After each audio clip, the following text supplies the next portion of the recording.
এদিকে আজকের পরীক্ষা শেষ করে বরিশাল শিক্ষা বোর্ডের সামনে অবস্থান নিয়েছে এইচএসসি পরীক্ষার্থীরা। সেখানকার খবর জানবো এবারে, সহকর্মী বিধান সরকার আছেন সেখানে। বিধান, জেনে নিতে চাই কি পরিস্থিতি সেখানে। সড়ক অবরোধ করে ছিলেন এর আগের সংবাদে আপনার কাছ থেকে জানছিলাম, এখন কি বলছেন পরীক্ষার্থীরা?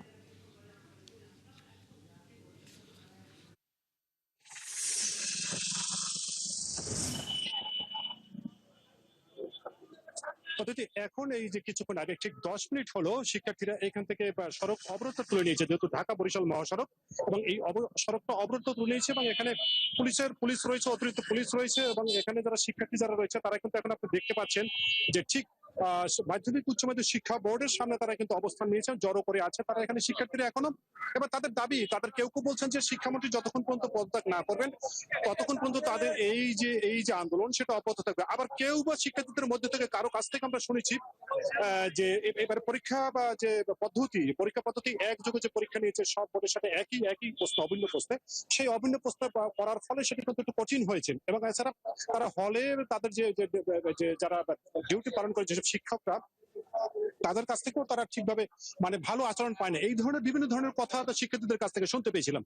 এবং যার ফলে বরিশাল ঢাকা মহাসড়কের ঠিক নথুলাবাদ শিক্ষা বোর্ডের সামনে তারা এসে কিন্তু এখানে অবরোধ করেছিল, এবং যার ফলে এখন পর্যন্ত তারা এখানে রয়েছে। এবং আমরা জানতে চাইবো তোমাদের আসলে ডিমান্ডটা কি, এখন পর্যন্ত কেন এই যে মহাসড়কের বা শিক্ষা বোর্ডের সামনে অবস্থান করে আছে? আমাদের মূলত দাবি ছিল আট দফা, কিন্তু আমার 8 দফা শুধুমাত্র একটি দফা পূরণ করা হয়েছে। কিন্তু আমাদের মূল যে দফা, শিক্ষামন্ত্রী মিলনের পদত্যাগ, বাংলাদেশের শিক্ষার্থীদের সাথে যার কোনো আসলে সংযোগ নেই, সংযোগবিহীন এরকম শিক্ষামন্ত্রী বাংলাদেশের শিক্ষার্থীরা চায় না। আপনি শুনলেন যে এখন পর্যন্ত তারা বলছেন যে শিক্ষামন্ত্রীর পদত্যাগ পর্যন্ত, এখন পর্যন্ত সেই পদত্যাগ পাওয়ার পর বা পদত্যাগ হওয়ার পর তাদের এই আন্দোলন তারা তুলে নেবেন। এখন পর্যন্ত তাদের আন্দোলনের মাঠে রয়েছেন, তারা এখনো এই অবরোধ করে আছেন। এবং দেখতে পাচ্ছেন যে শিক্ষা বোর্ডের সামনে আমরা দেখছি কিছুক্ষণ আগে বর্জমোহন কলেজের যে অধ্যক্ষ, তিনি একদল শিক্ষকদের সাথে তিনি প্রবেশ করেছেন শিক্ষা বোর্ডে, এবং এখন পর্যন্ত গেট তারা কিন্তু এই যে অবরুদ্ধ করে রেখেছে, এবং একটা পুলিশ রয়েছে অপরদিকে, এবং এই পাশে শিক্ষার্থীরা রয়েছে যারা আন্দোলন করছেন, এখনো তারা মাঠে রয়েছেন। তবে আমরা এই যে সড়ক অবরোধটা কিছুক্ষণ আগে, 10 মিনিট আগে সড়ক অবরোধটা তুলে নিয়েছেন ঢাকা বরিশাল মহাসড়ক, এবং যার ফলে এখন কিন্তু কিছুটা যান চলাচল করছে, এবং যারা ভোগান্তিতে ছিল যেসব যাত্রীরা, তাদের কিন্তু ভিতরে একটা স্বস্তি ফিরে এসেছে। তবে শিক্ষার্থীরা বলছে তাদের আন্দোলন যৌক্তিক এবং তাদের দাবি না মানা পর্যন্ত তারা এখন এই রাজপথে থাকবেন এবং এখনো রয়েছেন।